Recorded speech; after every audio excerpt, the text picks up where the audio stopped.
In a Car with IPR is a new series by the Institute for Public Relations where we talk to industry leaders to find out what makes them tick, discuss research, and ask them to look into their crystal ball to see what's in store for us. We head to New York City to talk to Steve Cody, co-founder and CEO of Peppercomm. So what we're doing is we're talking to people. I'm you're a person. Our vice chair of IPR. So presumptive. You're going to be, you're already vice chair. Presumptive vice chair. But no, yes. you are. Okay, you are the all vice right. chair. Presumptive chair. Presumptive chair. Yes. And what we're going to do is we're going to talk a little bit about you, and then we're going to talk about favorite research. Subject. Okay. So it'll be fun. All right. So tell me about Peppercomm because you're a mid-sized agency.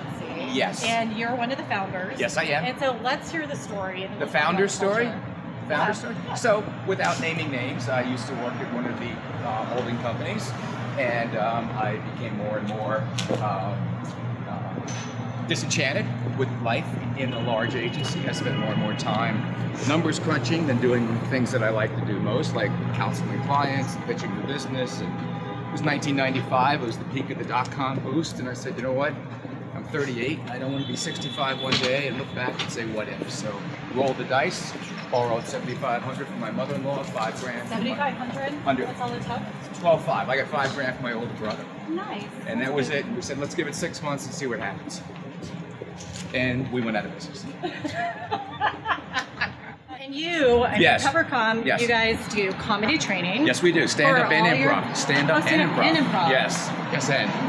That's the first thing you learn. So you have to do and. Yes, and you build. So what do you think you're better, stand-up comedy or improv? Oh, stand-up. Really? Improv is much more intense. Improv, you have to be so spontaneous. Whereas stand-up, you're basically just learning your script, telling your script, reading the audience and reacting to what they laugh to and what they don't laugh to. So stand-up is much easier.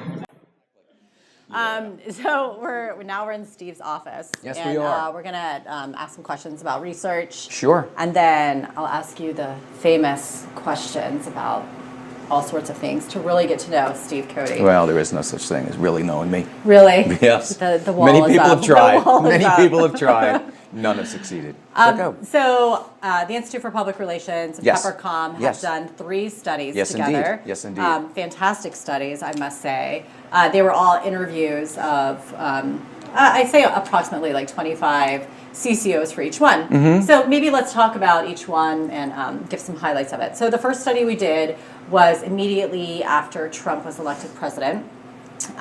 So what are some of the findings of that study, or what were some of the things you remember, because it was almost 2 years ago? It's hard to believe it was 2 years, right? I know. Seems like 20. But obviously that initial research study was really in the aftermath of Trump going after Nordstrom's for dropping Ivanka's line, and he went after a couple of other. I went after General Motors just like he did a week or so ago, and he was going after the big American brands. So a lot of the CCOs were caught unaware, and we're still trying to figure out, gee, do you respond to a Trump tweet or not, or do you handle it some other way?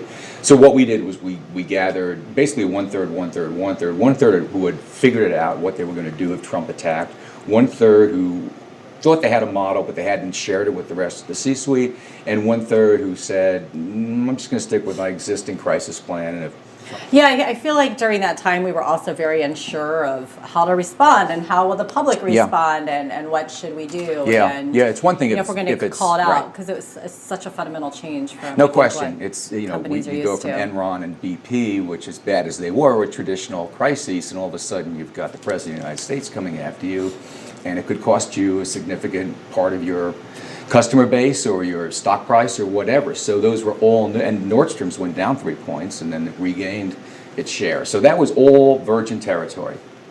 And then so we'll fast forward to just earlier this year, because I feel like that study ties in a little, where we looked at sort of the social cultural values of organizations and what organizations are doing. Because that also, so we did talk about purpose President is critical. Trump a little more, but the focus was purpose. So why don't you give us some of the highlights of that one? So the companies and the CCOs who felt best prepared really already had a purpose in place and looked at the purpose as their North Star in terms of determining what they would say. Not if they would comment, but after they decided they were going to say something, it would have to align right in line with their values. So what we saw was over those studies was really moving from Trump to recognize the critical importance of purpose, to companies really having sophisticated response programs, but still having to figure out, well, do we speak out on ICE and what ICE is doing right now? Do we speak out on the tariff war with China, or don't we? So there's still a lot of gray area there. Certainly enough fodder for a fourth IPR Peppercomm That's a good setup. co-branded survey, yes. So why do you think that we're focused? Because we did see a sort of evolution, and while some companies have always had like this purpose, I always see purpose on like a continuum where people see it as sort of integrated within the organization. It's always their guiding star, and it's part of who they are. Yeah. It's everything. And then others who've on the far extreme are just trying to figure out like the impact, like we need a purpose. All these people have purpose. So why do you think now that some companies are now focused on finding? Well, if they're not, it's going to catch up with them, as we all know. I mean, just about every generation of the workforce wants to work for a company that's trying to do good by society. And people like you and me, maybe not you, but I certainly want to buy products and services from a company that's doing good. Oh, okay, you do. I didn't want to speak for you. But I do think it's a competitive disadvantage for you if you don't have a higher purpose. You will lose those terrific engineers, those terrific journalists, whoever they are. You will not get the cream of the crop because the millennials and Generation Z are absolutely insisting upon it. So it may be okay now not to have a purpose and to say, well, we have a mission. But those are two different things. As many CCOs told me, a mission is very much a short-term objective, whereas a purpose is why you exist. As you know, why my employees come to work every day, why our customers should buy from us as opposed to the competitors. So it's not going away. It's only going to be more important. Interesting. So let's talk about go a little more in depth with our second study that we did, where we looked at digital and measuring. What were some of the notes that you took away from that one? Again, with both digital and measuring, it really came down to the individual audience member. And research is critical, but you really have to understand the customer journey. So it's great to get a cohort into a focus group and find out what they like, what they don't like. But if you don't understand how a 26-year-old decides whether or not she is going to buy a car or rent a car or buy a condo or rent a condo, you really have to understand all the influences in her life. So I think research has become more and more granular, which is great. And I think the digital part of it, obviously, is if, in fact, that's the best way to reach that target audience, you want to make sure that you're allocating most of your money towards whether those are microsites or particular websites, et cetera, et cetera. We have any number of clients in the manufacturing sector where it has nothing to do with digital whatsoever, but it has everything to do with the fact that these guys or these middle-aged blue-collar workers, they get their news and information from their peers at the Elks Club or the Kiwanis Club. So we have to have a much bigger client presence in outdoor advertising, if you will. Throwback billboards from the 1950s. So I think what's really cool is as research and has become more and more sophisticated, I'm seeing more and more retro marketing approaches. Snail mail is definitely much more acceptable now and opened a lot more than everybody. Just about everybody hits delete. I delete all of your emails. Do you? Yeah. That explains a lot. Yeah, exactly. That's why that's why you never hear from me.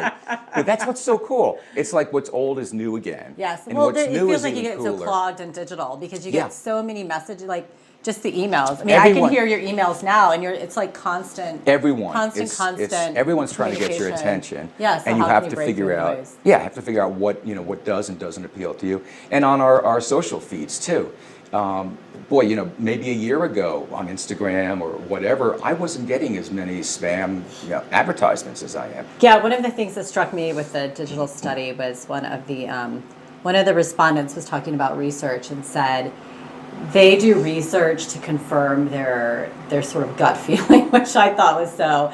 They're like, I know what the answer is, and then I go out and do research to verify my answer. And I was like, I don't think that's how it really should work. No, that's right? that's but it was very just true. Interesting to me. I feel like people are still trying to figure out the measurement, like it seems like they're progressing a little more digital. I feel like people were very like confident in their abilities or digital skills, but still need to focus on sort of the strategy and sort of the No, absolutely. looking at stakeholders. But the measurement piece was still a little, I felt, waffly, or research component of it was still No a little question. waffly. And a lot of them had grown up doing traditional research, and yeah, okay, this new form of research has uncovered some additional insights, but they just reinforce what I already knew and would have done anyway back in 1987. So there's still that cohort, but that's Research rapidly is so changing. important.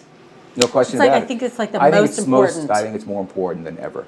I Because 100% agree. there's such a fight for the mind, and there's so little left inside my mind that hasn't been already claimed by some organization or entity or foreign government. Foreign that government. You really have to be smart to understand, okay, this is exactly who Steve Cody is, and this is exactly how I reach him to get him to consider my product or service.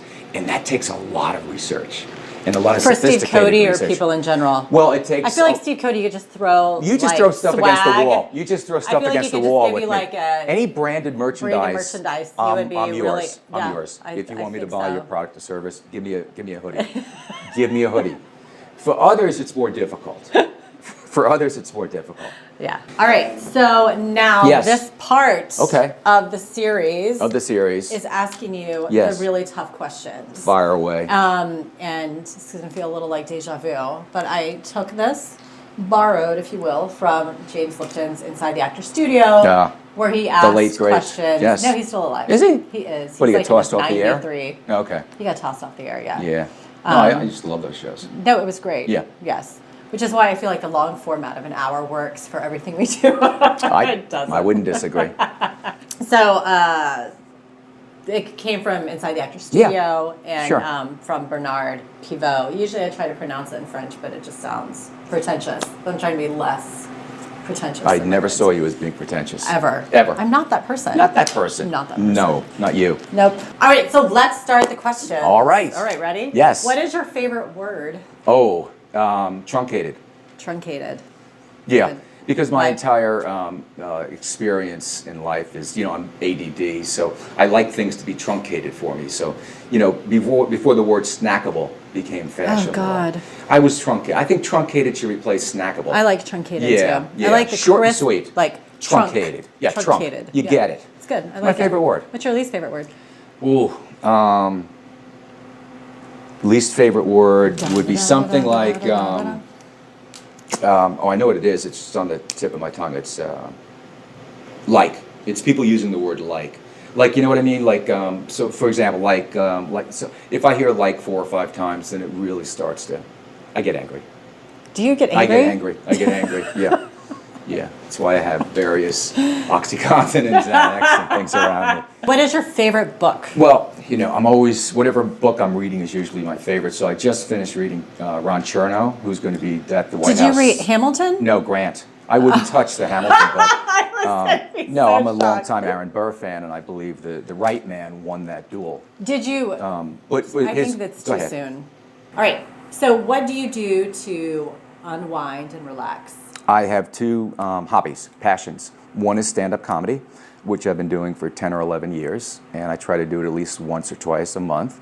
And the other is ice, rock, and mountain climbing, which I try to do once every 2 months or so. And they're actually quite complementary because when you're performing comedy or you're climbing a 20,000-foot mountain, you cannot think of anything else but that you're in the moment. So you're either trying to please a crowd, which is not what I end up doing most of the time, or not falling, and I've fallen more than one time. So you can't think of Peppercomm, you can't think of clients, you can't think of the IPR, you can't think of anything. So when I come off the mountain or I come off the stage, I'm completely refreshed. So I can't go to Jamaica and read a book. I can't do any other thing. I've tried skiing, I've tried a lot of other long distance running. Even then I'm thinking about business, and these are the only 2 things I have found that cleanse my mind, and I come back just like a rocket. It's been a late midlife crisis, with hopefully a lot more to come. More crises. More crises to come. You can count on it. So thanks for joining us, Steve, on My our pleasure. episode of In a Car with IPR. You're welcome back anytime, Tina. Thank you. $5 cover Make sure charge. you tell your security I will. people the same As thing. long as you pay the cover. 2-drink minimum at Peppercomm, too. But thanks for joining us, and please stay tuned for more episodes of In a Car with IPR. Thank you for watching this episode of In a Car with IPR. Want to make a tax-deductible contribution to support this series and fund research in the profession? Please visit us at instituteforpr.org/contribute.